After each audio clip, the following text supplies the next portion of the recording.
Hello, everyone. I am Patrick Smith here once again at the 5th Annual West Virginia Game Developers Expo 2020, this year virtually based.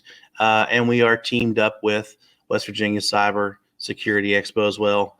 I'm having to do our exhibitors hall in a more virtual environment, but that's great because today I'm talking with somebody who really wanted to come to the expo last year, but distance was an issue and time was an issue. But now in the virtual world, I'm able to interview Dakota Folger, who is the owner of Bazoo Studios. How's it going, Dakota? Pretty good. How are you? Great, great. So go ahead and tell us about you. Tell us about your company.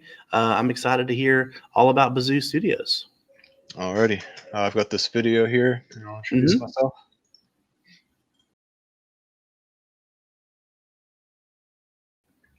My company is Bazoo Studios, and I founded it in 2017, June 9th. A little bit about me. I got my business certificate in 2017. I completed an entrepreneurship and small business development program, and I did a C# course online. I've been interested in game development pretty much since I was a kid. I've played games back as far as I can remember. I'm pretty sure I played games before I could walk, but I always knew that I wanted to make games. I saw the virtual worlds, and I knew that that's what I wanted to do. I started with small things like HTML and Game Maker, RPG Maker. I did things like modding different games, and eventually I started making small simulations and animations.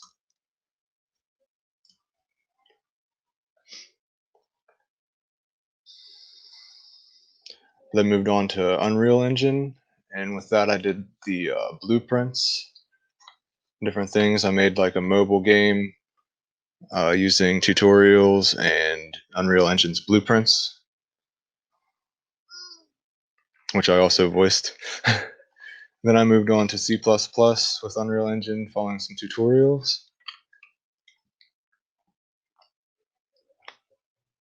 And with that, I had a battery collector game. Once you ran out of batteries, you died. I moved on to C#, and once I switched to C#, I pretty much switched to Unity, and I've been using that ever since. I started with tutorials, stuff off of YouTube and just online. And I did that until I had enough mechanics to make a game. And I just basically spent time learning different mechanics. I could make cut down trees, for example, making like a small crafting system and even a hunting system.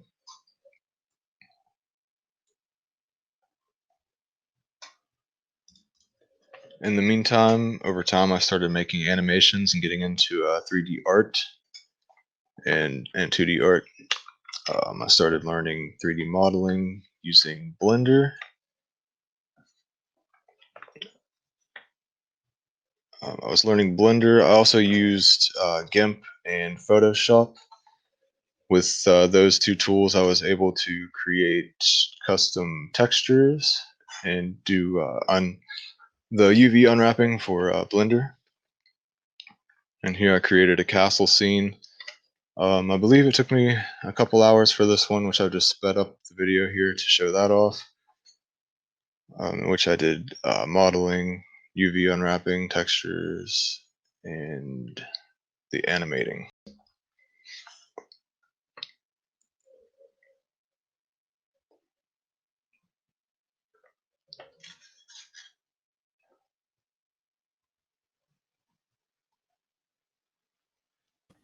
That's very impressive.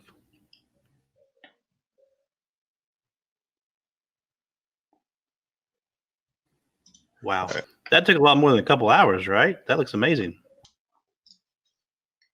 For that last scene, yeah, it took a couple hours. I'd set up a thing for the walls here. It was like as far as you would stretch the walls, it would start placing more walls. And I did that to get a more detailed shape around there. And then I just duplicated a lot of the stuff that I made once and placed it. After learning how to animate and getting a stable grip on 3D art, I started doing commission work. There's a game called VR Chat, which you can upload your own files. I made custom characters for that and commissioned different characters. This guy, for instance, he had like a minigun in physics, lots of hair physics. I've published 3 games for Android as of right now. I've got Flying Chaffle, John Lemon's Haunted Jaunt, and Asteroid Galaxy Survival. The last 2 started as basic Unity tutorials, which I've expanded upon. Flying Chaffle, I've done all the art for. It was hand-drawn or taken from images off of Google and like cut and paste. And I've got footage from the game here to go along with this. It's basically a chaffle is a cheese waffle, which is part of the keto diet. I met a guy on Facebook. He ran a page for keto, and basically he wanted me to make this. He told me he wanted a chaffle game, and this is what I gave him. Very interesting. And unfortunately, it's all like Flappy Bird, which I'm terrible at Flappy Bird. So I recorded this a few times, and I could still only get a high score of 4.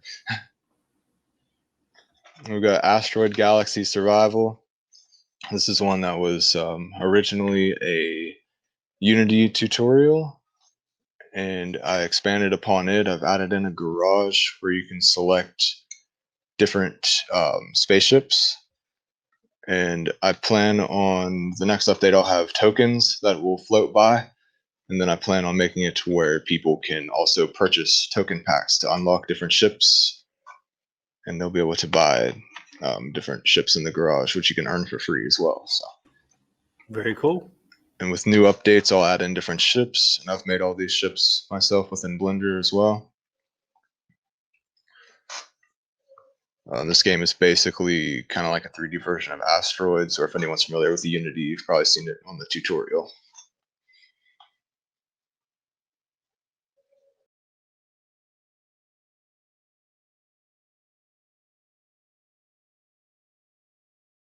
Then I'll have these fast asteroids will come through that'll give people tokens. The last game is John Lemon's Haunted Jaunt, which is still pretty similar to just the Unity tutorial, except I've expanded upon it, added new levels and different monsters and different a few new mechanics. Next are the PC games, which are my current projects. For this one, I have a VR game that I'm working on and a regular PC game. So my PC game, which I will likely bring to console as well, it is going to be a single player story mode. It takes place in a medieval setting, and I've got some zombies. There'll be a crafting system. I've also got some exploration and just different environments and scenery to explore. There's zombies and there'll be other creatures. At the moment, I've got the AI set up. And I've got a combat system. So there's a bow and arrow. The AI is not functioning well in this particular video because my character is behind a fence, which is an unreachable area where he's at. But it does run pretty smoothly on the actual the development build. And as you can see here, I can fire arrows. And this one, I think I will be releasing definitely for PC and then console. Creature Breacher VR is my VR PC-based game. It's got online network multiplayer. I've got some different levels, and the multiplayer is functioning. Everything's functioning. I'm planning on adding more mechanics though.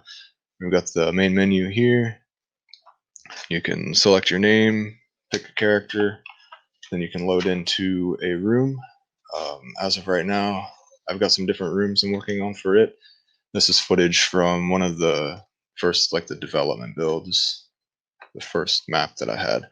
But I'm utilizing Unity's new HD render pipeline, the scriptable pipelines. So there'll be some pretty detailed and nice looking levels to come.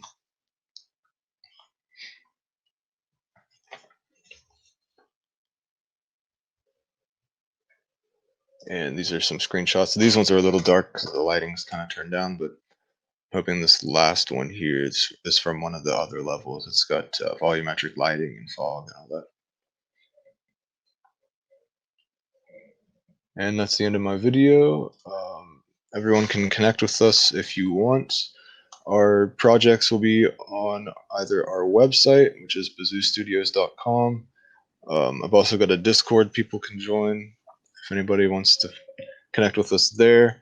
And any of our handles on social media is just at Bazoo Studios. That includes Facebook, Twitch, YouTube, Twitter, all of those, TikTok even. But yeah, that's my story. And thank you guys for letting me present here.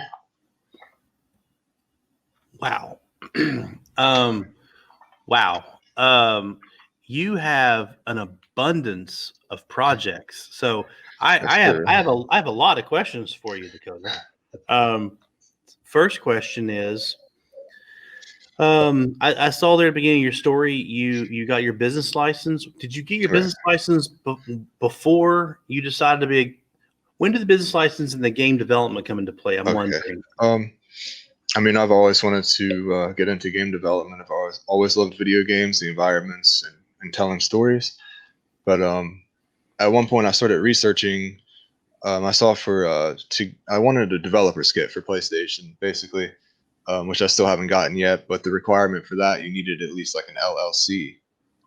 So that's basically when I started to pursue the business license. So there was a community college that had some classes and it was business related. So I took that.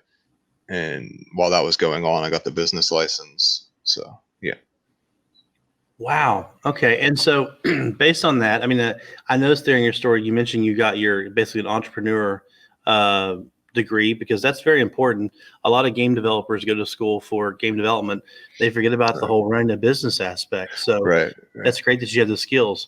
But also my next question is, are you self-taught at this point? Because, you mentioned doing a lot of tutorials. This is insanely impressive, the amount of work that you've got. Thanks. Yeah, I mean, I'm astonished because you've got a wealth of stuff out there. It seems like now you're kind of sticking with Unity. That's your wheelhouse you're currently doing. Right. That's great. By default, when you were doing modeling, were you doing Blender? Is that where you were doing? Yeah, Blender has been my go-to for that. Yep. I gotcha. Very cool. Well, it's really amazing, all the stuff you've got out there. When I saw Northern at first, I don't know if you noticed or knew, but one of our keynotes this year is an actual Northern professor, Jeremy Doolin. He teaches in the computer area, like he teaches computer networking and security in that area, but he also loves programming as well. I know in years past at the Expo, he actually did a session on how to code your own Atari 2600 game. Oh, okay. Using the emulators. So, and now he's got his own first game he's working on that is kind of an inspiration. He's inspired by Phantasy Star. And so he's a big, or you know what? I'm going to get that wrong. I think it's Shining Force. I think so. Forgive me, Jeremy. I apologize. It's been a rough week, and I'm finally done with it. But one of the very Final Fantasy looking games that had tactics built into it, he's working his way there. But how long have you been doing all this game development? Because your presentation here, I mean, there was 9 projects I thought I saw there. So how long have you been doing this? Yeah, I pretty much started with actual projects when I was like maybe around 13 or so. There's been a lot of scrap projects along the way too. But, a lot of trial and error for sure. But yeah, I probably really got into programming when I was like 13 or so. I'm 25 now, so. I got you. So you've had 12 years to flesh out those ideas. Okay. Yeah. So by default, I know you said you were doing some commissioned work. Like I remember you showed me those animals. Are you still offering commission work? If somebody you've done and if they need some help, are you a gun for hire? Yeah, a lot of people, they'll contact me on Facebook or throughout the whole thing, and we'll come up with whatever they want, and then they can test it along the way too, because a lot of it's in VR. So yeah. That was, you know what? I'm glad you brought up VR, because that was going to be another question I had for you. Do you find programming, is it different to program a VR game than a traditional game? How difficult is that when you're dealing with Unity? Unity makes it pretty easy to work with. It's pretty well integrated. I mean, there's some different things as far as like you got to worry about like the hands gripping things properly, which is usually handled by IK. I mean, it's not too bad. It's just a little different to get used to. You got to handle things differently. You don't, you have to make sure that there's like the body movements and things like that. So. Okay. And the last question I could think, well, there's I got two questions for you, but one of them I forgot to mention at the beginning. You had told me off mic about winning a competition originally. Oh, right. Can you tell me more about that, about the beginnings? Yeah, in New Martinsville, it was the Wetzel Tyler Entrepreneur Business Pitch Competition. And in 2017, I had entered, I think it was the second one they had. I had gotten third place on that, which I had won some startup funds to get the equipment I needed to really get into game development. So, were you having to pitch the idea of how your actual business was going to function and thrive? Was that the idea of the competition? Yeah, basically, just you told them your business model and what you plan on doing, and it worked on like a voting system. There was 3 judges and then like an audience. Judges' votes counted for more, and then I just had to give them my like 3-minute elevator pitch and then go from there. So. Okay, kind of sounds like a version of Shark Tank to a degree, Right. because you're trying to sell yourself to these people asking for money. Right. My last question that I ask everybody is, if somebody out there is watching this, if they find all this stuff you've done intimidating, because they're like, wow, I've not touched any of this before. Dakota is way more versed in this than me. What advice would you give them thinking about getting into the industry before they start their journey? Just don't give up. That's a big one. It does seem overwhelming if you're looking at programming for the first time. It looks like a foreign language, which it is called a language. So, yeah, just don't give up. Have determination, and I feel like if I can do it, anybody can, because I'm just like the average person. So. Well, I got to say, I usually hear people mention dedication. You have an enormous amount of dedication. The wealth of outputted work you have is absolutely amazing, sir. So you have a very, very nice portfolio. And I'm disappointed that last year we didn't get to connect at the Expo, but I'm very happy to know that we finally got to connect here and and talk about your program and talk about your trajectory that you have with you and your company here, and the advice you would have. So thank you so much for taking the time to come on here to my virtual exhibitors hall and do a spotlight for me. Yep, that's no problem. Thanks for having me. Thank you.